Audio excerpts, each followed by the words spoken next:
Friends, इस video में मैं आपको बताने जा रहा हूं कि अगर कोई 12th के बाद सिविल सर्विस की तैयारी करने का अपना लक्ष्य बनाता है तो उसे कैसे तैयारी करनी चाहिए और किन किन बातों का ध्यान रखना चाहिए।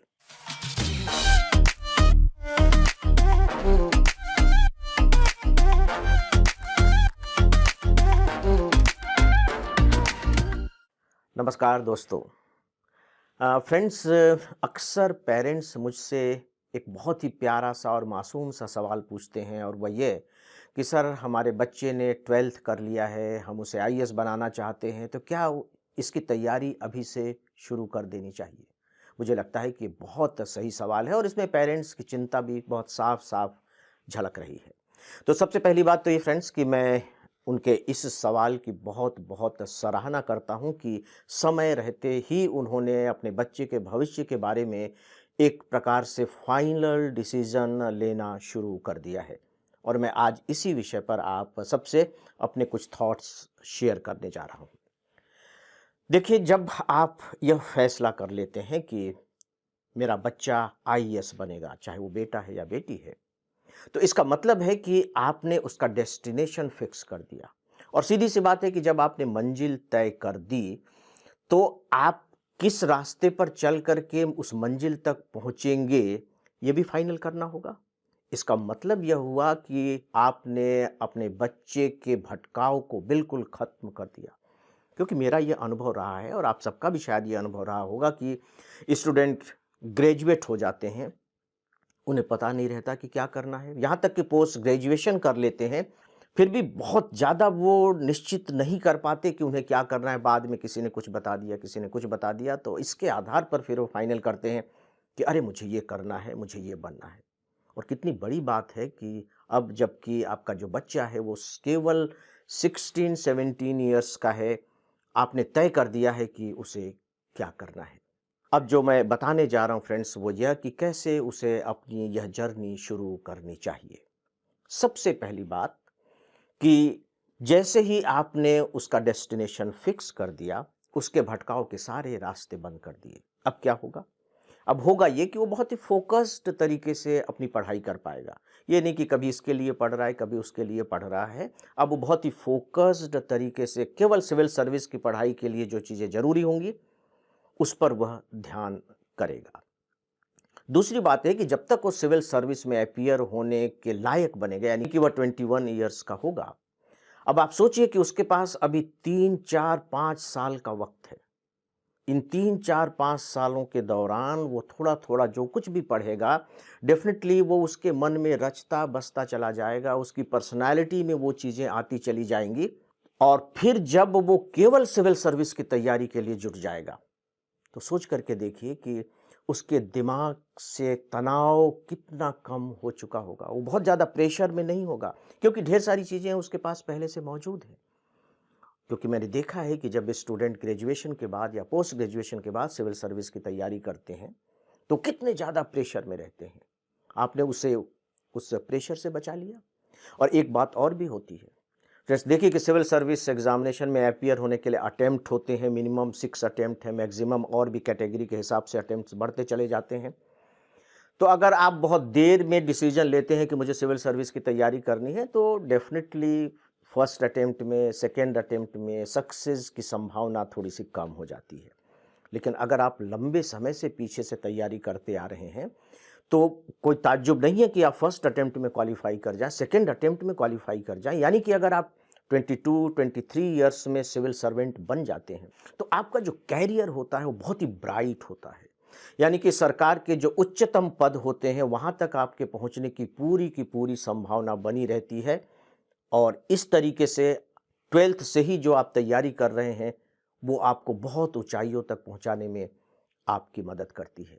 इसमें कोई दो राय नहीं कि अगर आप लंबे समय से तैयारी कर रहे होंगे, नॉलेज का जो फाउंडेशन होगा वो बहुत स्ट्रांग होगा। क्योंकि आप ये बात तो आप भी जानते हैं कि जितनी कम उम्र में हम चीज़ों को जितनी आसानी से सीख पाते हैं और वो जितने लंबे समय तक हमारे दिमाग में बनी रहती हैं, उतना ही ज़्यादा हम उसका लाभ उठा सकते हैं। तो दोस्तों, सबसे पहली बात तो यह है कि यदि आप ऐसा सोच रहे हैं, तो बिल्कुल सही सोच रहे हैं। अपनी इस सोच पर बिल्कुल भी संदेह ना करें। लेकिन कुछ बातें हैं। दोस्तों, जब 12th से कोई स्टूडेंट अपनी तैयारी शुरू कर देता है, 12th के बाद से शुरू कर देता है, तो मैं 2 लिमिटेशंस के बारे में विशेष रूप से आपको बताना चाहूँगा। पहली लिमिटेशन यह है कि आपने अभी केवल 12th किया है। आप अभी पूरी तरह से मैच्योर नहीं हुए हैं। यानी कि सिविल सर्विस की तैयारी करने के लिए किसी भी टॉपिक को समझने की जो डेप्थ चाहिए, जो डायमेंशन्स चाहिए, वो अभी आपके पास नहीं है और इसमें आपका कोई दोष नहीं है। धीरे-धीरे होंगे। इसीलिए तो मिनिमम जो क्वालिफ़िकेशन रखी हुई है, वो ग्रेजुएशन रखी हुई है और वहाँ तक पहुँचने में अभी कुछ वक़्त लगेगा। तो आप अपनी सीमा को पहचानिए कि अभी मैं उतना मैच्योर नहीं हूँ। यह बात मैं इसलिए कह रहा हूँ कि आगे चल कर के मैं आपको बताऊँगा कि आप इस तरीके से अपनी तैयारी शुरू कर सकते हैं, तो उस समय फिर आप ये मत सोचिएगा कि अरे मैं तो आईएएस के लेवल की तैयारी ही नहीं कर पा रहा हूँ, मैं तो इसको इस तरीके से समझ ही नहीं पा रहा हूँ, मैं तो जब प्रीवियस ईयर्स के क्वेश्चन पेपर देखता हूँ तो क्वेश्चंस मेरे पकड़ में नहीं आते हैं, मैं उनका आंसर कैसे लिख सकता हूँ, जबकि मैंने उस टॉपिक को पढ़ लिया है। नहीं, अगर आप ऐसा सोचेंगे तो मान कर के चलिए कि आपको बीच में ही अपनी पढ़ाई छोड़ देनी पड़ेगी। ऐसा बिल्कुल भी मत सोचिएगा, अपने इस लिमिटेशन को पहचानिए। दूसरी जो आपकी लिमिटेशन है, देखिए अभी जो आपका मेन पर्पस है वो ग्रेजुएशन करना है, इसे बिल्कुल मत भूलिए। ऐसा ना हो कि आप पूरे अपने ग्रेजुएशन की प्रिपरेशन को अपने सिविल सर्विस की प्रिपरेशन में शिफ्ट कर दें। बिल्कुल भी नहीं, आपकी ग्रेजुएशन की प्रिपरेशन के साथ कोई समझौता नहीं किया जाना चाहिए। आप बहुत अच्छे से अपने ग्रेजुएशन की प्रिपरेशन करें। क्योंकि ये जो डिग्री होगी, इसके जो मार्क्स होंगे, ये पूरी ज़िंदगी आपके साथ जुड़े रहेंगे। सिविल सर्विस के मार्क्स तो ये है कि आप सेलेक्ट हो गए तो भूल जाएँगे, सेलेक्ट नहीं हुए तो भूल जाएँगे, उनका फिर कोई अर्थ नहीं रह जाता है। यानी कि अपने ग्रेजुएशन की प्रिपरेशन आपको बहुत ही बेहतर तरीके से करके चलनी है। ये 2 आपकी लिमिटेशंस हैं। अब मैं ये बताने जा रहा हूँ फ्रेंड्स कि आप अब सिविल सर्विस की तैयारी करेंगे कैसे? पहली बात कि जो आप ग्रेजुएशन में पढ़ रहे हैं, चाहे आप किसी भी ब्रांच के हो, साइंस, कॉमर्स, आर्ट्स, तो एक बात आप दिमाग में बिल्कुल लिख लीजिए, जैसे कि चट्टान पर लिखी जाती है, इसी तरीके से कि आप जिस विषय को भी पढ़ रहे हैं, उसे पढ़ने के साथ-साथ समझने की कोशिश कीजिए। यानी कि विषय को समझना आपकी हैबिट हो जानी चाहिए और ये मैं सिविल सर्विस की प्रिपरेशन के लिए नहीं कह रहा हूँ, ये ग्रेजुएशन के सब्जेक्ट्स के लिए कह रहा हूँ। क्योंकि यदि आपने अभी यह आदत डाल ली, तो जब आप सिविल सर्विस की एक्सक्लूसिव प्रिपरेशन करेंगे, तो डेफ़िनिटली वो आदत फिर वहाँ बनी रहेगी और यही आपकी नैया को पार भी लगाएगी। तो विषय को पढ़ने के साथ-साथ समझने की कोशिश करिए। सिविल सर्विस एग्जामिनेशन के लिए जो आपको पढ़ाई करनी है, उसमें 2 बातों का खासकर ध्यान रखिए, विषय कह लीजिए। सिविल सर्विस के बारे में जो आपको स्टडीज़ करनी है, उसे आप 2 भागों में बाँट दीजिए। उसका पहला है करंट अफ़ेयर्स। करंट अफ़ेयर्स के लिए मैं सजेस्ट करूँगा कि आप डेली कोई भी एक न्यूज़पेपर जो नेशनल लेवल का हो, उसे ज़रूर पढ़ें। लेकिन याद रखिए कि आप जब शुरू में पढ़ेंगे तो आपको शायद ही कोई बात समझ में आए उतने अच्छे से जितने की समझ में आनी चाहिए। क्योंकि सब्जेक्ट्स की तैयारी आपकी नहीं है और जो खबरें होती हैं वो कहीं न कहीं सब्जेक्ट से जुड़ी हुई होती हैं। यानी कि जब तक आपको सब्जेक्ट मालूम नहीं होगा तब तक आप उन खबरों को समझ नहीं सकेंगे।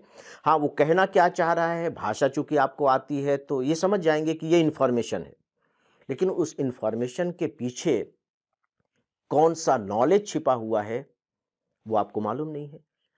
इसीलिए जब आप न्यूज़ पढ़ रहे होंगे और न्यूज़ आपको समझ में नहीं आए तो आप घबराइएगा बिल्कुल मत कि अरे नहीं मेरे पढ़ने में कुछ कमी है, मैं तो समझ ही नहीं पा रहा हूँ, तो पढ़ने से क्या फ़ायदा है? Not at all. आप बस पढ़िए, लेकिन आपको ज़्यादा समय नहीं लगाना है। न्यूज़पेपर्स के साथ ज़्यादा से ज़्यादा आप आधा घंटा लगाइए।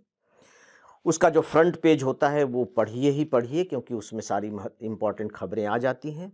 इसके बाद फिर आप अपने इंटरेस्ट की चीज़ें पढ़ सकते हैं, अखबार को थोड़ा-सा उलट करके देख सकते हैं कि एक सरसरी निगाह मारी, बात खत्म हो गई। आपको ज़्यादा वक़्त नहीं देना है।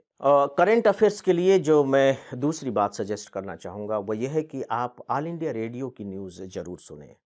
शाम को ऑल इंडिया रेडियो की न्यूज़ आती है, दिन भर की खबरें उसमें आपको मिल जाएँगी। आपको मुश्किल से 15 मिनट देने पड़ेंगे और मेरी समझ से इतना वक़्त तो आप निकाल ही सकते हैं। देखिए, यहाँ मैं एक बात विशेष रूप से कहना चाहूँगा कि बहुत से स्टूडेंट्स इस तरह के प्रश्न करते हैं, मेरे पास मेल्स भी आते हैं कि सर मुझे 3-4 साल के बाद एग्ज़ामिनेशन में अपीयर होना है, तो अभी से मैं अखबार पढ़ूँगा और अभी से अगर न्यूज़ सुनूँगा, तब तक तो वे खबरें पुरानी हो चुकी होंगी, तो फिर अभी इसको पढ़ने और सुनने से क्या फ़ायदा? ये बहुत गलत सोचा जा रहा है।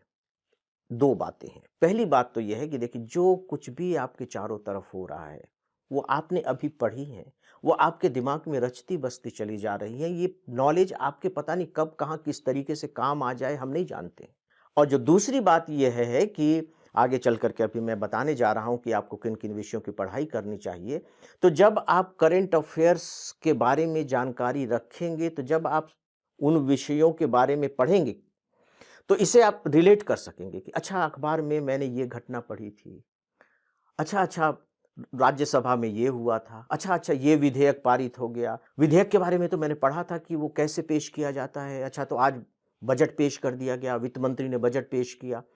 तो इस तरीके से आप रिलेट करना शुरू कर देंगे और मज़ेदार बात है कि इससे आपको बड़ा इंटरेस्टिंग लगने लगेगी। खबरें भी इंटरेस्टिंग लगेंगी और साथ ही साथ जब आप किताबों में पढ़ेंगे तो वो भी इंटरेस्टिंग लगने लगेंगे। इसका बहुत ज़बरदस्त पॉज़िटिव इम्पैक्ट आपके ऊपर होगा। दोस्तों यहाँ मैं स्पेशली एक बात बताना चाहूँगा और आप इसे अंडरलाइन कर लें कि ये जो एग्ज़ाम है सिविल सर्विस एग्ज़ामिनेशन, ये बेसिकली अवेयरनेस और इंटेलिजेंस का एग्ज़ाम है। करंट अफेयर्स आप में अवेयरनेस लाता है और जब आप इसे सब्जेक्ट से रिलेट करके पढ़ते हैं, देखते हैं, इसके बारे में सोचते हैं, तो वह आपके अंदर इंटेलिजेंस पैदा करता है। और अभी से अगर आपने इसे करना शुरू कर दिया, तो सोच करके देखिए कि जब जिस दिन आप एग्ज़ाम में बैठ रहे होंगे, उस दिन सच में आप अपने आप को कितना कॉन्फिडेंट महसूस करेंगे। अब मैं आपसे 4 विषयों के बारे में बात करने जा रहा हूँ। आप केवल इन 4 विषयों पर खासकर ध्यान दें। और ये जो मैं 4 विषय बताने जा रहा हूँ, ये आपके पूरे सिलेबस का, चाहे वो प्री एग्ज़ाम का हो या मेंस का हो, लगभग 60 टू 65% कवर कर लेते हैं। ये 4 सब्जेक्ट हैं। एक है पॉलिटिकल साइंस, जिसमें कॉन्स्टिट्यूशन भी आता है। जो दूसरा है, वो हिस्ट्री है। हिस्ट्री में आप इंडियन हिस्ट्री के साथ-साथ अगर थोड़ा बहुत वर्ल्ड हिस्ट्री भी पढ़ लें, खासकर मॉडर्न वर्ल्ड हिस्ट्री, तो बेहतर होगा। जो तीसरा है, वो है इकोनॉमिक्स, अर्थशास्त्र। और अर्थशास्त्र के साथ-साथ जो इंडियन इकोनॉमी है, जिसे हम अर्थव्यवस्था कहते हैं, उसके बारे में भी थोड़ा-थोड़ा पढ़ लें। फोर्थ और लास्ट है ज्योग्राफी। जब मैं ज्योग्राफी की बात कर रहा हूँ, तो डेफ़िनेटली ज्योग्राफी के जो मूलभूत सिद्धांत हैं, बेसिक प्रिंसिपल्स ऑफ ज्योग्राफी, और फिर वर्ल्ड ज्योग्राफी और इंडियन ज्योग्राफी। देखिए, मैंने जो चारों विषय आपको बताए हैं, ये आपके लिए नए नहीं हैं। 10th तक आपने इन्हें पढ़ा है। अब आप पूछेंगे कि सर किन किताबों से पढ़ें? तो शायद मेरी बात आपको कन्विंसिंग न लगे कि आप जिन किताबों को पढ़ चुके हैं, आप उन्हें ही फिर से पढ़ना शुरू कर दें। और ये नहीं कि आप 8th से शुरू करें, आप तीसरी, चौथी, 5वीं में जो आपने किताबें पढ़ी हैं, आप उनसे शुरू कर दीजिए। मैं ऐसा क्यों कह रहा हूँ? मैं ऐसा इसलिए कह रहा हूँ कि शुरू में जो मैंने एक बात कही थी, उसे याद करने की कोशिश कीजिए कि अब आपको पढ़ना नहीं है, आपको समझना है। हो सकता है कि उस समय आपने सिर्फ़ पढ़ा हो, आपको अच्छे नंबर भी मिल गए हों, लेकिन अब जो करना है वो समझने की कोशिश करना है। उन्हीं को जब आप फिर से पढ़ेंगे, तो आप देखेंगे कि चीज़ें वही हैं, लेकिन समझ बढ़ गई है। और जब इन्हीं किताबों को सिविल सर्विस एग्जामिनेशन के प्रिपरेशन के दौरान आप पढ़ेंगे तो पता लगेगा कि किताबें तो वही हैं, लेकिन अब ये तो बहुत ज़्यादा बता रही हैं। दोस्तों, इसे ही मैच्योरिटी कहा जाता है कि आपकी जो लेवल ऑफ अंडरस्टैंडिंग है वो बढ़ गई है। चीज़ों में जो लिखा गया है, अब आपका दिमाग केवल वहीं तक अपने को लिमिट नहीं कर रहा है, उससे भी बहुत ज़्यादा वो सोचने लगा है, विचार करने लगा है, समझने लगा है। और जिस दिन ये होने लगे ना, तो आप मान करके चलिए कि हाँ, अब मैं सही मायने में सिविल सर्विस एग्जामिनेशन की तैयारी कर रहा हूँ। ये सब्जेक्ट की बात हो गई। जब आप ये सारे विषय पढ़ेंगे तो देखिए प्लीज़ आप लेवल को मत आँकिए कि मैं उस लेवल की प्रिपरेशन नहीं कर पा रहा। आप बस पढ़ते रहिए और इन सब के लिए मुझे लगता है कि अगर आप डेली 1 घंटा भी दे देंगे, तो बहुत होगा। इसको बहुत ज़्यादा आप बोझ मत बनाइएगा, इत्मीनान के साथ पढ़िए, क्वालिटी टाइम दीजिए, दिमाग पर किसी तरह का कोई भी प्रेशर रखने की ज़रूरत नहीं है। आप यूँ कह लीजिए कि आप इसका आनंद उठाइए, पढ़ने का आनंद उठाइए। दोस्तों, पढ़ाई के साथ ही साथ एक और बात है, आपकी लैंग्वेज, आपको लैंग्वेज पर भी काम करना चाहिए। जो भी मीडियम आप रखना चाहते हैं, आप हिंदी मीडियम रखना चाहते हैं, आप इंग्लिश मीडियम रखना चाहें, अपनी लैंग्वेज पर काम करना शुरू कीजिए, उसे अपडेट करते रहिए, उसमें लिखने की आदत डालिए ताकि आपकी लैंग्वेज अच्छी होती चली जाए।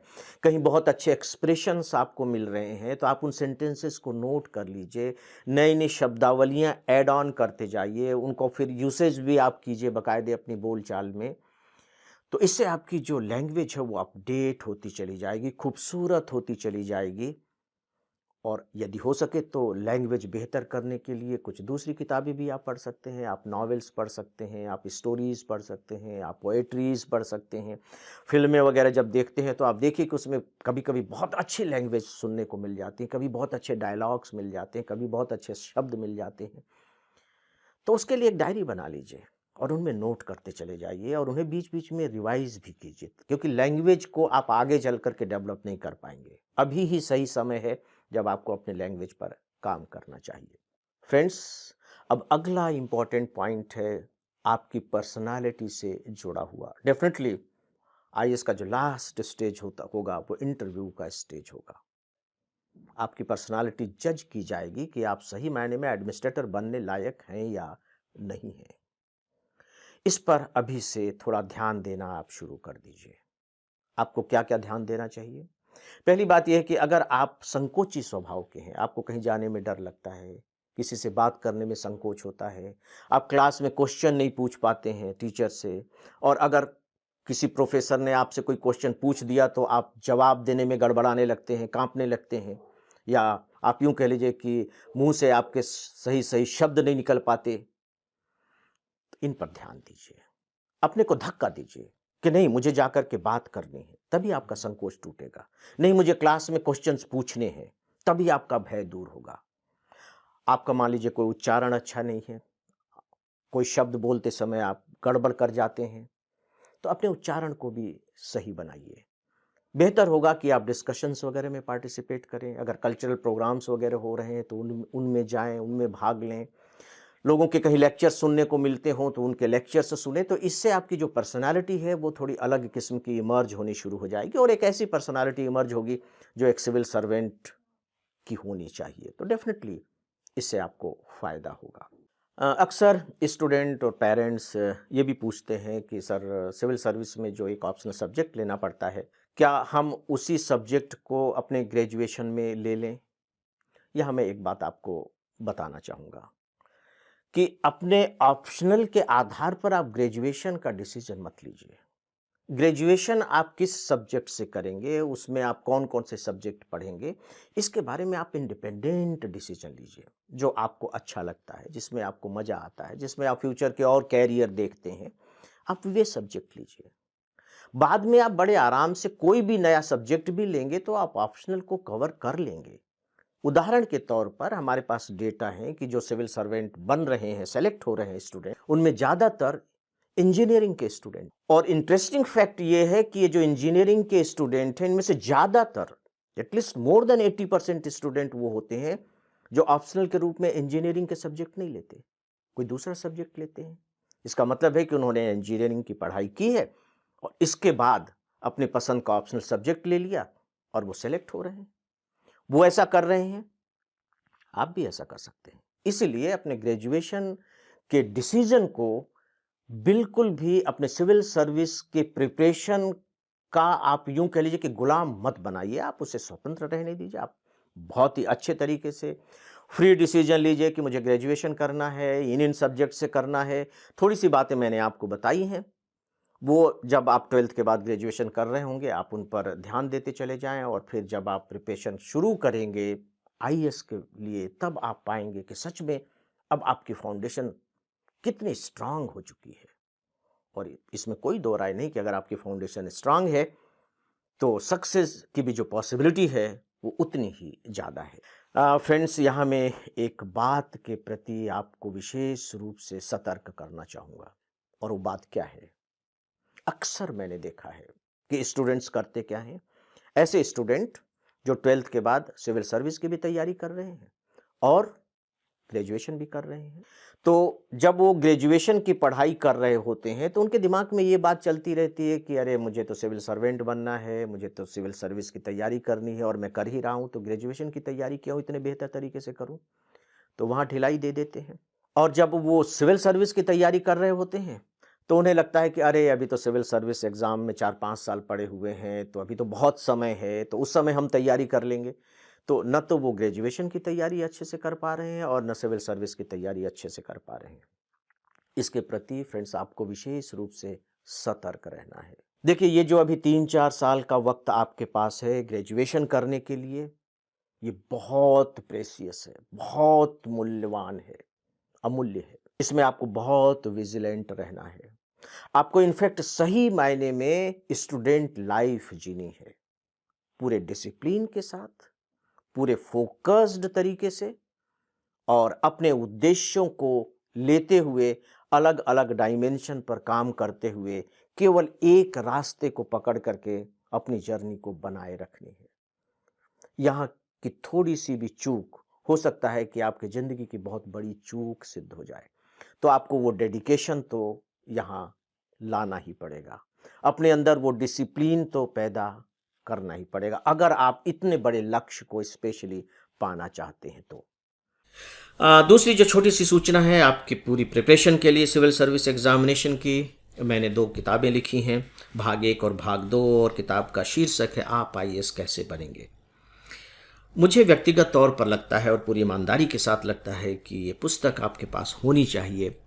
प्रिपरेशन के दौरान आपके सामने जो भी प्रश्न खड़े होंगे, उन प्रश्नों के उत्तर ये पुस्तक आपको देगी, और मुझे ऐसा लगता है कि आपकी प्रिपरेशन बहुत अच्छे तरीके से हो सके, इसके लिए सही मार्गदर्शन भी उपलब्ध कराएगी। यदि आप चाहें तो आप ये पुस्तकें ले सकते हैं, और इसका जो लिंक है वह नीचे दिया गया है। फ्रेंड्स, यदि आपको हमारा यह वीडियो पसंद आया हो तो आप इसे लाइक करें, ज़्यादा से ज़्यादा लोगों तक शेयर करें और हमारे इस चैनल को सब्सक्राइब भी करें। हम लोग इंस्टाग्राम और टेलीग्राम पर भी आ चुके हैं, आप हमें वहाँ भी फॉलो कर सकते हैं। इसके लिंक नीचे दिए गए हैं। तो दोस्तों, मेरी शुभकामनाएं आप सबके साथ हैं, और डेफिनेटली मुझे लगता है कि अगर आप मेरी इन बातों को फॉलो करेंगे तो आपको लाभ मिलेगा, इसमें कोई संदेह नहीं है। तो अब मैं अपनी बात यहीं समाप्त करना चाहूँगा। नमस्कार।